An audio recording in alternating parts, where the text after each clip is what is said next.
Morning, everyone. This is Mitchell back here on my YouTube channel. It's good to see you guys again. Happy Friday. It was like a national holiday to most of us NFL fans yesterday when the NFL schedule did release. It released at 7 o'clock last night. They were released since this Tuesday, and I kept track on Twitter a lot when there were rumors, especially on the Packers, and then there were Thanksgiving rumors of those games. But this is primarily on this Packers season and what that's going to entail, and it's going to be way too early predictions done today. So and without any further ado, we will begin. But yeah, it's nice to see the schedule release and try and not plan accordingly, but kind of think on what's going to happen with these holiday games and what the home games could really bring depending upon the time of year. There's a lot of interesting ones, and the Rams game being before Christmas, that's really big. So yeah, we will get started on 9/11, which is a very sad day for Americans everywhere, especially with 9/11 to honor that day. The NFL will honor it in some way.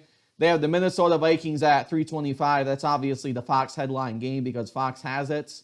I say the Packers are going to win that one, but it'll be a really close one since they're going to have to stop Delvin Cook when the Vikings have went through a lot of different quarterbacks. They had to literally stop Delvin Cook a lot, but the Packers will go 1-0 then. And then Sunday night, there's the opener against the Bears. It's on NBC at 7:30. It's going to be a really big game, and the Bears kept it close against the Packers last year. They gave them a scare for quite a while in that December 12th Sunday night game. So I could keep that. I could keep a lot of games close this year, given that Aaron Rodgers is coming back and he's going to have a lot of opportunities in order to be successful. So that one will be that'll be 2-0. And then September 25th is at 325 against Tampa Bay. I'm definitely not gonna. I definitely don't have any confidence in us beating Tampa Bay. So that'll be our first loss of the season there. And then also, it's going to be a long shot. I also think the Patriots, this will be the year they beat the Packers and that they would win in Lambeau for the first time since 2006. I think the Packers will really struggle this game, and Mac Jones is going to remain alive, and he's going to have a bigger year for the Patriots and maybe clinch the AFC East in a very tough AFC East, but not clinch it, but they would be really close where they could really keep Buffalo at edge. So I have the Packers at 2-2 after that.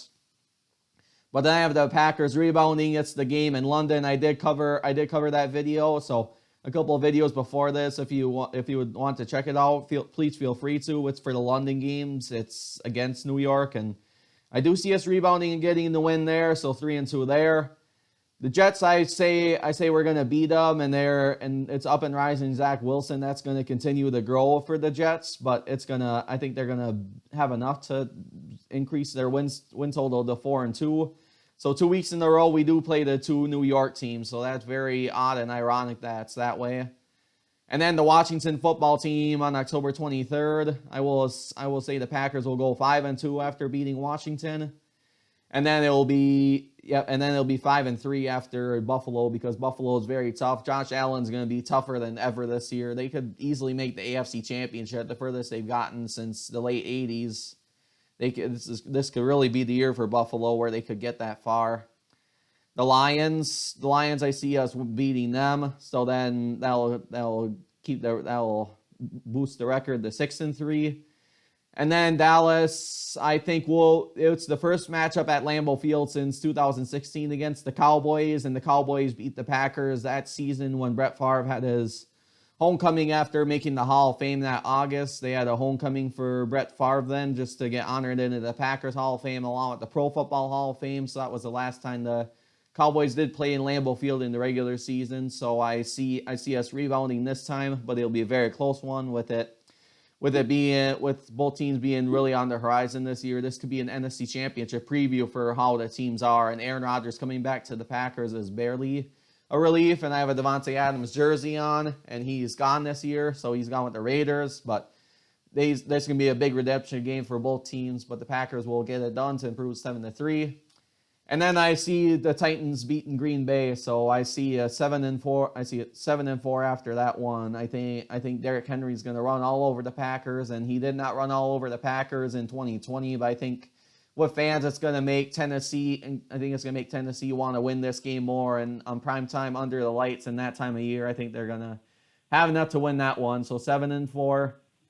And then I say the Packers will beat the Eagles in a very tough Sunday night football matchup 3 days post-Thanksgiving. So we'll take the Packers to win that one then. December 4th, I definitely see us beating the Bears. I don't think the Bears are going to have a lot to them this year, and the Packers usually beat them pretty good when it's in Soldier Field, so I see 9-4 then.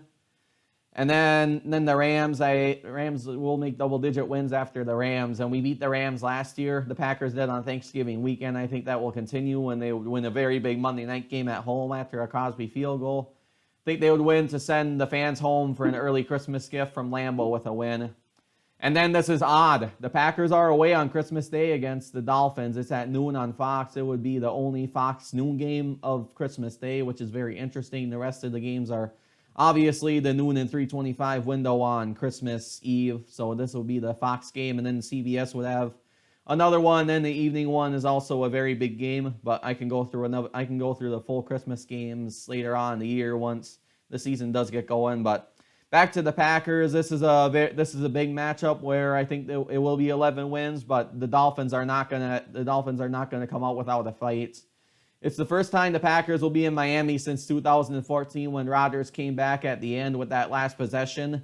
And I believe Davante Adams, when he was a rookie, scored that touchdown. So they won that game, and it's the rematch of that one. So it's the first time since then. And I think the Packers will win by only a touchdown because the Dolphins will want a lot of revenge from that year, and they also lost to the Packers in 2018. So the last two regular season games, they've obviously lost to them. So the Dolphins have not beaten the Packers since the year the Packers won the Super Bowl, which is 2010. So they have a lot to play for there.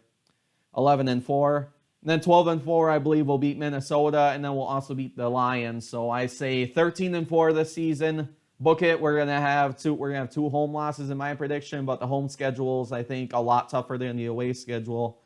The away schedule, given the fact that the Giants will be tough, the Eagles will be tough, Buffalo, I think it's gonna be tougher at home, just with the stretch on how the Patriots have been doing and the Buccaneers, for away. But with the Patriots being a tough one at home, maybe the Titans and Cowboys, I think it's honestly tougher on the road besides the Buccaneers. So I hope you all enjoyed this video. Please comment down below if you're interested in subscribing, and I would love to hear your predictions, score predictions, and record predictions for the season. I would love to hear from you if you were all interested, and we'll see you on my next video and continue to have a great spring and summer. Bye.